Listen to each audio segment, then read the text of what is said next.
We are back now with the science of it. And here's First Warning meteorologist Alex Salisi with a neat, inspired science, arts, and craft project. Hello everyone and welcome to the Science of It here at the Orlando Science Center. I'm here with Jess, and Jess, what kind of activities do we have today? So today we have another really fun maker-inspired activity where we are going to make a game that we can play at home and with friends using really simple materials. Very cool, I like that. Yeah. So let's get into it. Cool, so we're going to be making a ring toss game, but with a really fun space-inspired twist. So I like to call this game Planet Ring Toss, a little spin on that. I like it. And I really like this game because you can make it out of really simple materials. As you can see, I have plates. For our peg, I actually have a paint stirrer. You can use a ruler, you can use a stick, you can use whatever you have at home to actually use that as your peg to throw your rings onto it. But since this has a really fun space-inspired twist, I like to talk through what planets have rings, such as Saturn, Uranus, Jupiter, Neptune. So I think it's really cool to incorporate those concepts into this. Right, help the kids understand what planets have rings and what they're made of. Right, and Saturn has a really big ring, but something like Jupiter has a smaller ring, so you can even use mini plates to make a small ring, and it's even more of a challenge to get it onto the peg. So just really fun spins you can do on it. Very cool. And I like to talk through what rings are actually made out of. Sure, what are rings made out of? So rock is a lot of it. So this one I put circular stickers to make it look like it has rocks on it. Nice.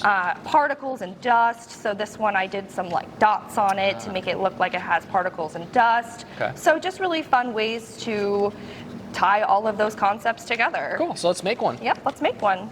So the way I like to get started on it is to use a pen or something sharp to put a huge hole in the center to get yourself started. To help with the scissors. Yep. Gotcha. And then you can go ahead and use your scissors. So parental supervision if your kids are going to be making this. Yes, and really good practice with your cutting skills. This is a little bit trickier to cut, so it is good for our younger friends to, with parental supervision, to get used to using scissors. So that is a really big concept to learn. Scissors are actually kind of tricky to use, you know? Right. I know, I never really think about that, but as a kid, it's very tricky. Yep. So there we go. Okay. We have our center cut out. Easy enough. And then how do you decorate them? So you can decorate it however you wish. Like I said, if you want to keep the space concepts there, you can. I did the rocks, I did the particles, but you don't have to do that. You can just use markers, you can use washi tape or whatever you have at home to decorate. Yeah, and for the peg, I like to say you can wrap it with pipe cleaner, you can do some wire wrapping practice, you can even just color on it. So before we finish up, the most fun part about this activity is playing. Of course. So I'm gonna go ahead and tape our peg onto the side.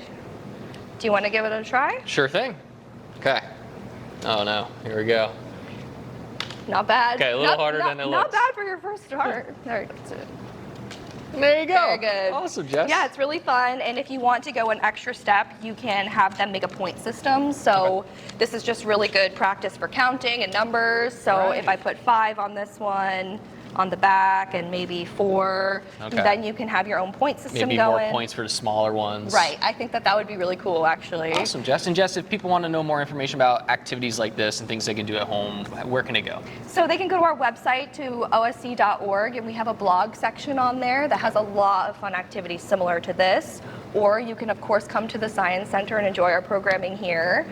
And I do have some fun extensions. In Kidstown, we love to have these take-home sheets that always have a fun extension on it to make more games, toys at home with simple materials. Fantastic. All right, Jess, thank you so much, and thank you for joining us here on The Science of It. Well, if you would like to see what other cool stuff is happening at the Orlando Science Center, it is open every day from 10 until 5.